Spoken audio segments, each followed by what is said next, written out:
ఓం శ్రీ గురుభ్యో నమః. ఆగస్టు నెలలో 17వ తారీఖు నుండి నెల రోజుల పాటు రవి సింహరాశిలో సంచారం చేస్తాడు. సింహరాశిలో సంచారం చేయటం అనేది మనకి సంవత్సరం తర్వాత వస్తుంది. రవి 30 డిగ్రీల పాటు ఒక రాశి నుంచి మరో రాశికి వెళుతూ ఉంటాడు. 30 రోజుల పాటు రవి ఒక రాశి నుంచి మరో రాశికి తిరుగుతూ ఉంటాడు. రవి పితృకారకుడు, ఆత్మకారకుడు, ఉద్యోగకారకుడు, ఆరోగ్య ప్రదాత. హెల్త్ ఈజ్ వెల్త్ అన్నారు, హెల్త్ ఈజ్ గ్రేట్ లక్ అన్నాడు. ఆరోగ్యాన్ని ఇచ్చేవాడే సూర్యభగవానుడు. సూర్యభగవానుడు ప్రత్యక్ష దైవం అంటారు మనం. రవిగ్రహం సంవత్సరం తర్వాత తన సొంత రాశిలోకి వస్తున్నాడు.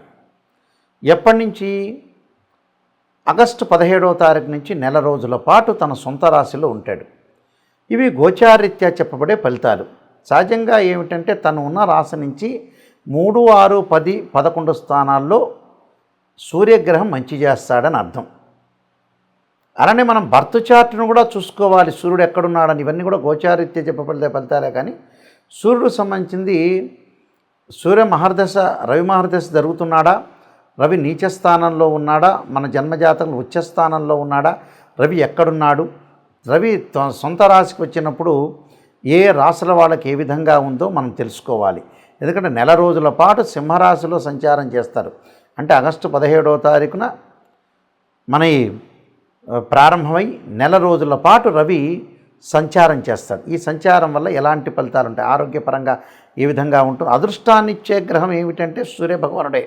ఈ సూర్యభగవానుడు ఏ స్థానాల్లో ఉంటే సుఫలితాన్ని ఇస్తాడు. ఈ గోచారాన్ని మనం పుట్టినప్పుడు ఉండే బర్త్ చార్ట్ని క్లబ్ చేసుకోవాలి. అంటే అక్కడ రవి మహర్దశ బాగా కలిసి వస్తుందా లేదా, ఇక్కడ గోచార రవి ఎలా ఉన్నాడు, అంటే గోచార రవిని అక్కడ జన్మజాతకంలో రవి ఏ స్థానంలో ఉన్నాడు, ఏమన్నా మహర్దశ జరుగుతుందా అనేది అనాలిసిస్ చేసుకొని మనం ముందుకు వెళ్తే రవి కలిసి వస్తాడా లేదా అనేది మనం తెలుసుకునే అవకాశం అనేది ఖచ్చితంగా ఉంటుంది. మీనరాశి వాళ్ళకి సూర్య సంచారం ఏ విధంగా ఉండబోతుందో గోచారీత్యా మనం తెలుసుకుందాం. సూర్య సంచారం వల్ల ఏ విధంగా ఉండబోతుంది అంటే, ఈ మీనరాశి వాళ్ళకి ఇవన్నీ కూడా గోచారీత్యా చెప్పబడే ఫలితాలని చెప్పాం. అలానే మీనరాశి వాళ్ళకి తలిచిన ప్రతి కార్యరూపము దాల్చుతుంది. ప్రతి కార్యక్రమాల్లో కూడా వాళ్ళు ఖచ్చితంగా ముందుకు వెళ్ళే అవకాశాలు ఉంటాయి. బ్యాంక్ లోన్లు, ప్రమోషన్లు, ఉద్యోగాలు లభించే అవకాశాలు ఎక్కువ ఉంటాయి. శత్రుపక్ష బాధలు తగ్గిపోయే అవకాశాలు ఉంటాయి. శత్రువులు మిత్రులుగా మారిపోతారట వీళ్ళు. ఆరోగ్యం అనేది గతం కంటే కుదుటపడటం, నూతన వస్త్రాలు కొనుగోలు చేస్తారు, బంగారు ఆభరణాలు కొనుగోలు చేస్తారు. కుటుంబంలో వారు కూడా ఆరోగ్యంగా, ఆనందంగా, ఉత్సాహం కలిగే అవకాశాలు ఎక్కువ ఉంటాయి.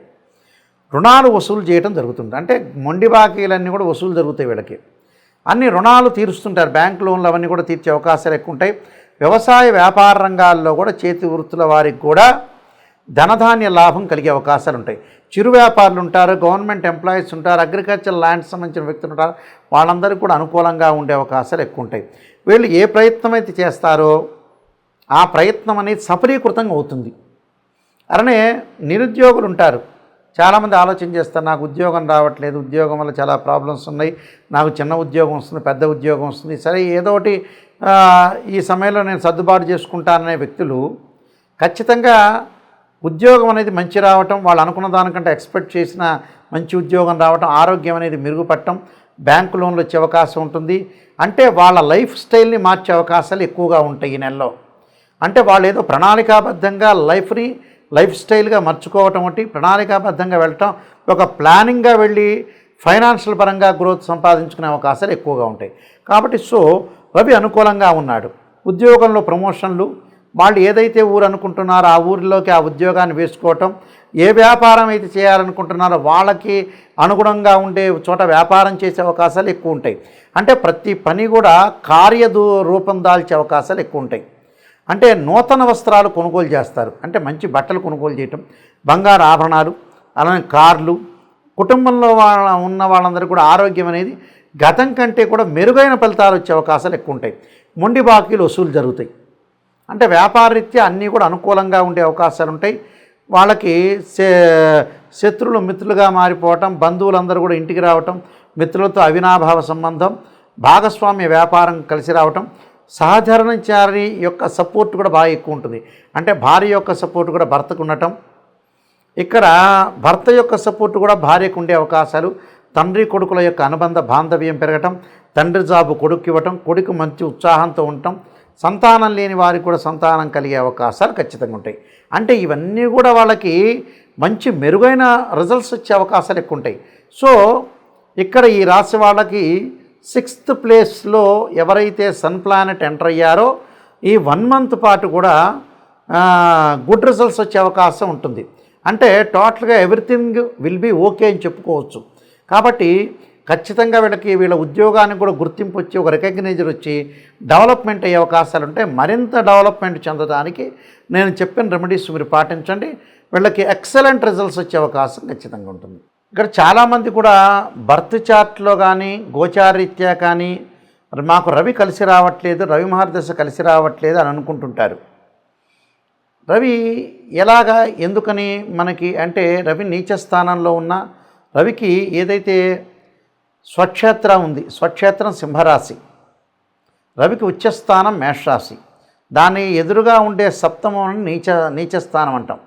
అంటే తులారాశి నీచస్థానం.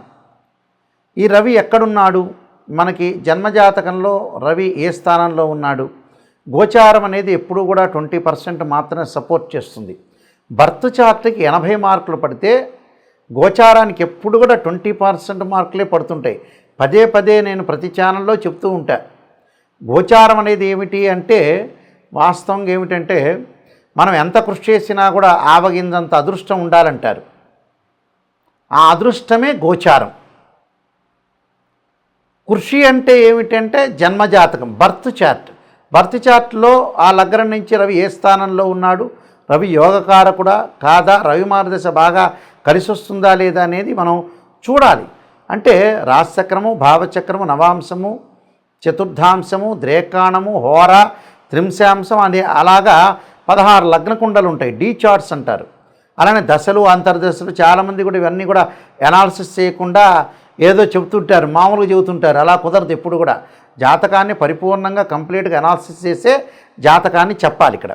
ఇక్కడ ఈ రవి దోషం ఉంది అని అనుకో, ఉదాహరణ నీచ స్థానంలో ఉంటే ఉద్యోగ భంగాలు, ఉద్యోగపరంగా అనుకూలంగా లేకపోవడం జరుగుతుంటుంది. దానికి రెమెడీస్ ఏం చేయాలి? సూర్య నమస్కారాలు, సూర్య హోమము, ఆదిత్యాయుధే సహస్రమూర్తాయుధీమే తన్నో సూర్య ప్రచోదయాత్ అనే మంత్రాన్ని, అలానే గోధుమలు, ఎర్రని వస్త్రము, ఎర్రని పూలు దానం చేయటం, ఆదివారం రోజున ఉపవాసం ఉండటం, సూర్యభగవాను ఆరాధన చేయటం, అలానే మనకి ఆదిత్యుణ్ణి హోమం చేయటం. అంటే ప్రభాకరాయుధే దివాకరాయుధీమే తన్నో సూర్య ప్రచోదయాత్ అనే మంత్రాన్ని, ఆదిత్యాయుధే సహస్రమూర్తాయుధీమే తన్నో సూర్య ప్రచోదయాత్ అనే మంత్రాన్ని సూర్యుడికి సంబంధించిన అష్టకం చదువుకోవాలి, సూర్య నమస్కారాలు చేసుకోవాలి. అలానే ఓం సూర్యాయ స్వాహ, సూర్యగ్రహాయ ఇదన్నవమ అనే మంత్రాన్ని చదువుకోవాలి. ఓం ఆదిత్యాయ స్వాహ, ఆదిత్యాయ ఇదన్నవమ అనే మంత్రాన్ని హోమం చేసుకోవాలి. అంటే జిల్లేడు సమిధలతోటి హోమం చేయటం వల్ల మనకి అనుకూలంగా ఉండే అవకాశాలు ఖచ్చితంగా ఉంటాయి. కాబట్టి సూర్య నమస్కారాలు, సూర్యుడికి అర్ఘ్యం విడవటం, సూర్యోదయం కాకముందే లేవటము, మనకి సూర్య హోర ఉంటుంది, ఆ హోరలో మనం జపం చేయాలి. అంటే సూర్యగాయత్రి మంత్ర జపం ఉంటుంది. చక్కగా సూర్యుడిని అనుష్ఠానం చేయాలి. సూర్యుని చక్కగా భక్తి శ్రద్ధలతో కొలవటం వల్ల సూర్యుడి యొక్క అనుగ్రహం వల్ల మనకు ఆరోగ్యం బాగుంటుంది, ఉద్యోగం అనుకూలంగా ఉంటుంది, ఉద్యోగంలో ప్రమోషన్లు వస్తాయి. సూర్యుడి వల్ల చాలా శుభత్వాన్ని జరిగే అవకాశం ఉంటుంది. గతంలో పూర్వ రోజుల్లో మనకి సూర్యలైన్ అంటారు, సన్లైన్ అంటారు. అంటే సన్లైన్ ఎక్కడుందని చూసుకుంటుంటారు. మనం ఓల్డ్ సినిమాల్లోకి వెళ్ళామనుకోండి, ఎన్టీ రామారావు, అక్కినేని నాగేశ్వరరావు, కాంతారావు గారి ఈ పిక్చర్లోకి వెళితే రేలంగి వీళ్ళందరూ కూడా ఏం చేస్తారంటే సూర్యరేఖ లేకపోతే సూర్యుడి యొక్క రేఖను ఉండాలని అట్లకాడతోటి కాల్చి చేతుల మీద ఇలా పెట్టుకునేవాళ్ళు. ఓ రేలంగి సినిమాలో ఒకటి ఉంది. అంటే యాస్టీజ్గా అలా పెడితే రాదు, నిజంగా అస్సాముద్రికం ప్రకారంగా సన్లైన్ అనేది బాగుండాలి. అంటే సూర్యుడు అంత అదృష్టాన్ని ఇచ్చేవాడు అని నేను చెబుతున్నాను. అందువల్ల ఆ సూర్యుడు అదృష్ట యోగాన్ని, రాజయోగ కారకత్వాన్ని ఇచ్చేవాడు సూర్యుడు. కాబట్టి ఖచ్చితంగా సూర్యుడు ఇక్కడ అనుకూలంగా ఉండాలి. అనుకూలంగా ఉంటేనే మనం ప్రతి పని చేయగలుగుతాం. సూర్యుడి వల్ల ఎలా ఉంటుంది? ఆరోగ్యం బాగుంటుంది. ఆరోగ్యం బాగుంటే మనం డబ్బు సంపాదించగలుగుతాం. డబ్బు సంపాదిస్తే పెళ్లి చేసుకోగలుగుతాం. పెళ్లి చేసుకుంటే సంతానం కలుగుతుంది. సంతానం వల్ల స్థిరాస్తులన్నీ కూడా సంపాదించగలుగుతాం. సంతానం కోసం కష్టపడతాం, అదృష్టాన్ని పెంచుకుంటాం. That is the sun planet. అందువల్ల ఖచ్చితంగా సూర్యుడు ఎలా ఉన్నాడో మనం చూసుకోండి. మీ అందరికీ కూడా సూర్యగ్రహం అనుకూలత ఉండాలని ఆశిస్తూ సర్వే జనా సుఖినో భవంతు.